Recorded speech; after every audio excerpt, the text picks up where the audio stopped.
Hello students.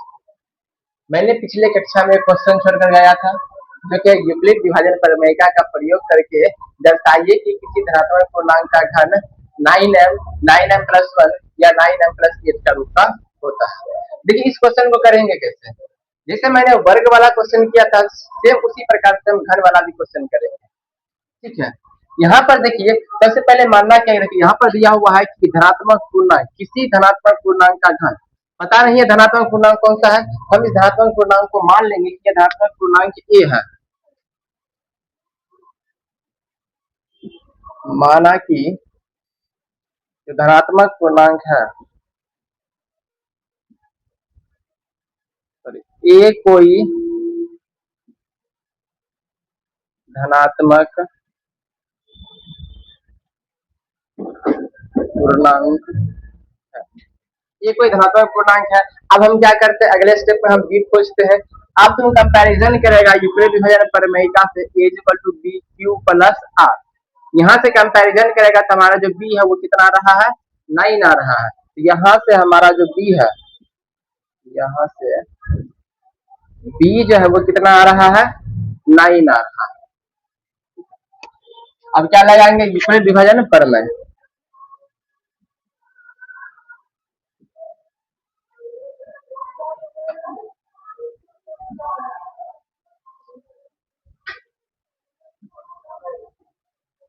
Euclid विभाजन प्रमेय से अब सबको पता है कि यूक्लिड विभाजन प्रमेय क्या होता है।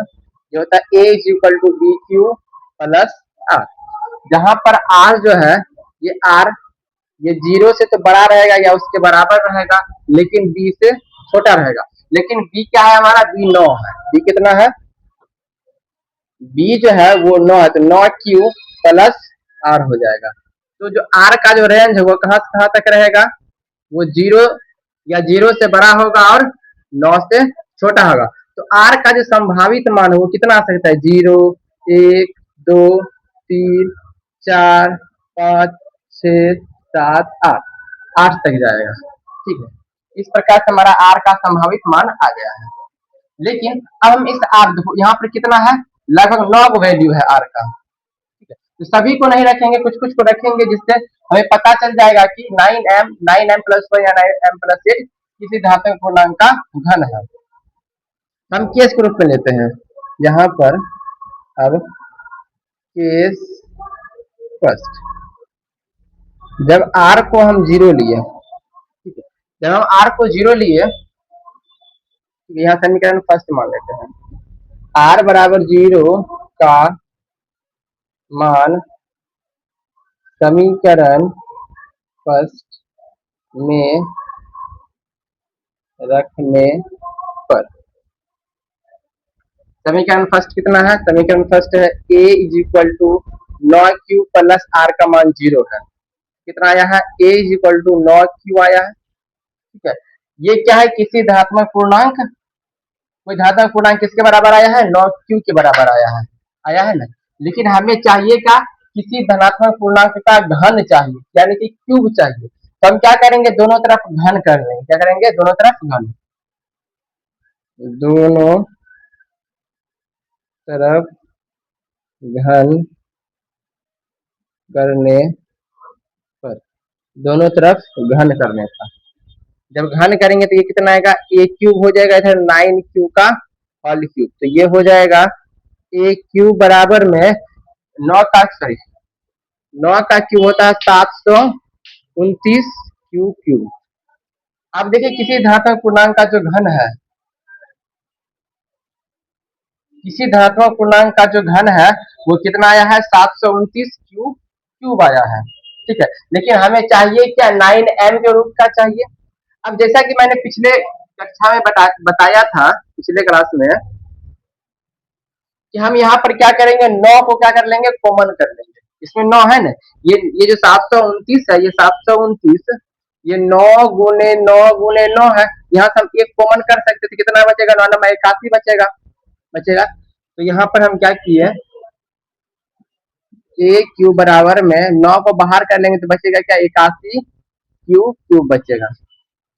अब देखो कि यहाँ जो m है, m एक धनात्मक पूर्णांक होना चाहिए। क्या होना चाहिए, धनात्मक पूर्णांक है। तो यहाँ पर जो अगर हम क्यू कोई धनात्मक पूर्णांक रखेंगे, जैसे एक रख दिए, एक का क्यूब एक ही होगा और एक गुणा 81 करेंगे तो 81 आएगा।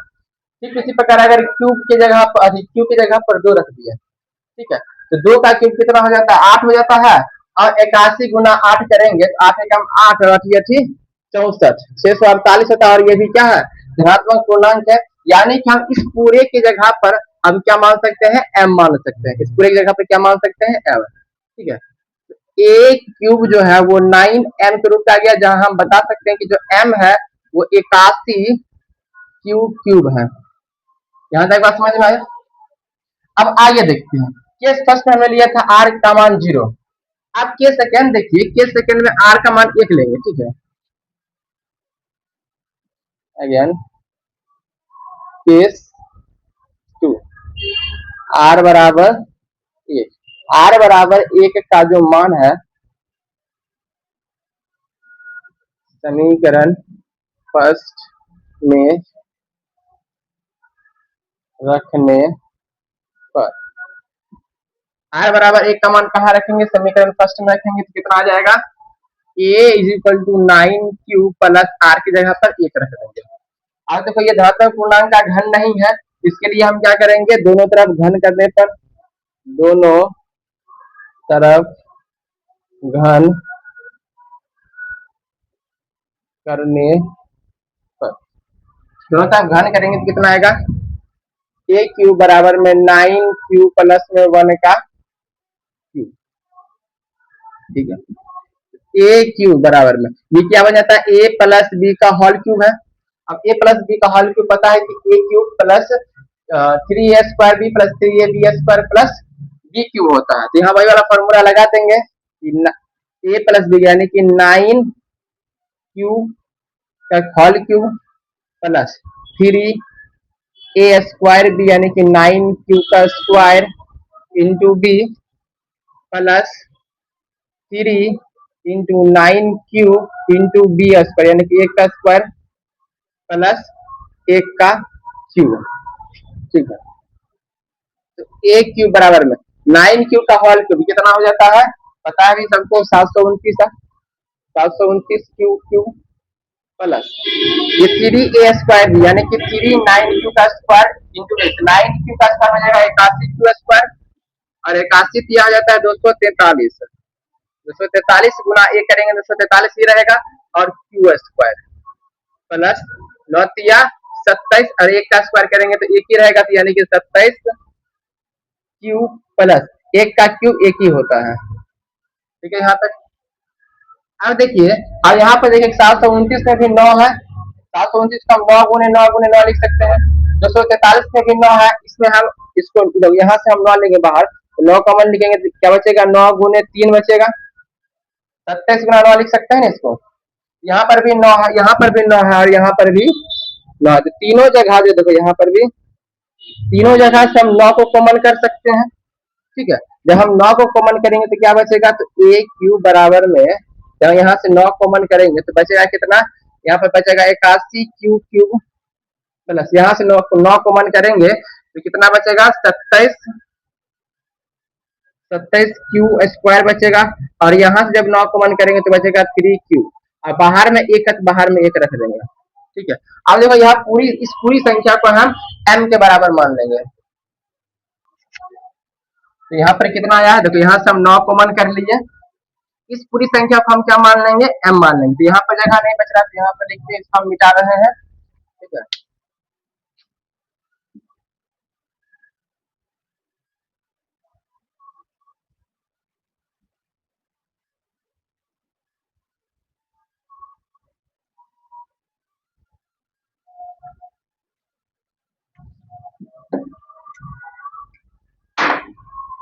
देखिए अब यहाँ पर क्या जाएगा, यहाँ पर आ जाएगा a क्यूब बराबर में, ये जो है इसको लिखेंगे 9, और इस पूरी संख्या को क्या मान लिए हैं हम, m मान लिया, और m क्या है, m एक धनात्मक पूर्णांक, और प्लस बाहर में 1 है तो प्लस बाहर में 1 कर देंगे, और यहाँ लिख देंगे कि चूंकि m जो है वो किसके बराबर है, वो 81 cube plus 27 Q square plus 3q के बराबर है। इस प्रकार से। अब देखिए किसी धनात्मक पूर्णांक का घन जो है 9m+1 के रूप का आ रहा है, ठीक है। अब आगे देखते हैं। अब हम r का मान जो है 2 लेते हैं, अभी एक लिए हैं, r का मान कितना लेंगे 2, केस 3, r बराबर 2, ठीक है। r बराबर 2 का मान समीकरण फर्स्ट में रखने पर, ठीक है। r बराबर 2 का मान कहाँ रखेंगे, समीकरण फर्स्ट में रखेंगे। समीकरण फर्स्ट क्या था, a is equal to 9q plus r की जगह क्या रखेंगे, 2 रखेंगे, ठीक है। अब चाहिए हमें घन, तो दोनों तरफ क्या कर देना है, घन कर देना है, दोनों तरफ घन करने पर, दोनों तरफ घन करने पर देखिए क्या आता है, ए क्यू बराबर में 9q प्लस 2 का होल क्यूब, ए क्यू बराबर में, ए क्यू देखो यहाँ सर क्यू होगा, ठीक है। ए प्लस बी का होल क्यूब है, तो यानी कि ए क्यू यानी कि 9 का cube plus 3 into A square यानी कि 9q square into B plus 3 into A B S यानी कि 9q इंटू 2 का स्क्वायर प्लस 2 का क्यूब, ठीक है। ये कितना हो जाएगा, ए क्यूब बराबर में, ये पता है 729 होता है, 729 क्यू क्यूब प्लस 9 का स्क्वायर 81, 81 किया 243, और 243 में कितना हो जाएगा 486, 486 क्यू स्क्वायर प्लस 9 और 2 का स्क्वायर कितना हो जाता है 4, तो 27 चौका कितना हो जाएगा 20 चौका 80, 7 चौका 28 यानी कि 108 हो जाएगा, 108 क्यूब प्लस 2 का क्यूब कितना हो जाता है 8 हो जाता है। अब देखिए यहाँ पर भी 9 है, 729 में 729 को हम 9 गुने 9 गुने 9 लिख सकते हैं। 486 में भी 9 है, कैसे 9 है, इसका हम 9 गुने 3 सॉरी 9 गुने 9 गुने 3 गुने 2 लिख सकते हैं, और 108 में भी 9 है, इसको हम क्या लिख सकते हैं 9 गुने 4 गुने 3, ठीक है, 9 गुने 4 गुने 3 है, यानी कि इसमें भी 9 है, इसमें भी 9 है, और इसमें भी 9 है। इस तीनों जगह से हम 9 को कॉमन कर सकते हैं, तो देखो यहाँ पर देखिए क्या लिखेंगे, ए क्यूब बराबर में हो जाएगा, 9 को हम कॉमन कर लिए, तो यहाँ पर बचेगा 81 बचेगा, 81 क्यूब क्यूब प्लस में यहाँ 9 कॉमन कर लेंगे तो कितना बचेगा, 9 कॉमन करें 9 किया 27 दूनी 54, कितना बचेगा 54 क्यू स्क्वायर, ठीक है, प्लस यहाँ 9 कॉमन कर लेंगे तो कितना बचेगा, यहाँ 9 कॉमन कर लेंगे तो बचेगा 12, 12 क्यू बचेगा प्लस में 8, बाहर में रख दिए इसको। देखो ए क्यू बराबर, इस पूरी संख्या को क्या मान लेना है, पहले भी बता चुके हैं कि m मान लेना है, ठीक है। और m एक धनात्मक पूर्णांक है, आप वैल्यू q का वैल्यू रखकर देख सकते हैं कि m एक धनात्मक पूर्णांक आएगा, ठीक है। तो इस पूरी संख्या को m रख लिए प्लस 8, और यहाँ लिख देना है क्योंकि m जो है वो 81 Q Q plus 54 Q square plus 12 Q है, ठीक है। अब देखिए किसी धनात्मक पूर्णांक का जो घन है वो 9m+1 और 9m+8 के रूप का आ रहा है, देखिए यही कह रहा था सिद्ध करने के लिए। हम r का मान और आगे अगर बढ़ाएंगे, जैसे r का मान 3 लेंगे फिर भी आएगा, r का मान 4 लेंगे, आप रख कर देख सकते हैं आगे बढ़ा बढ़ा कर, ठीक है। r का मान 4 लेंगे, r का मान 5 लेंगे, फिर भी इसी रूप का आएगा, ठीक है। इतना करने के बाद अगर हम इतना करने के बाद भी हम लिख सकते हैं कि ये जो हमारा धनात्मक पूर्णांक का जो घन है वो 9m+1 या 9m+8 के रूप का आता है। बस समझ में आया, ये क्वेश्चन आपके लिए मैं लेकर आया था आज, ठीक है। अगर आप मेरी संस्था से जुड़ना चाहते हैं तो मेरा कोचिंग है द वेलोसिटी, जो कोल्हापुर में है और माँ दुर्गा टेरेस डिपो के बगल में है, आप हमारी संस्था से जुड़ सकते हैं। धन्यवाद।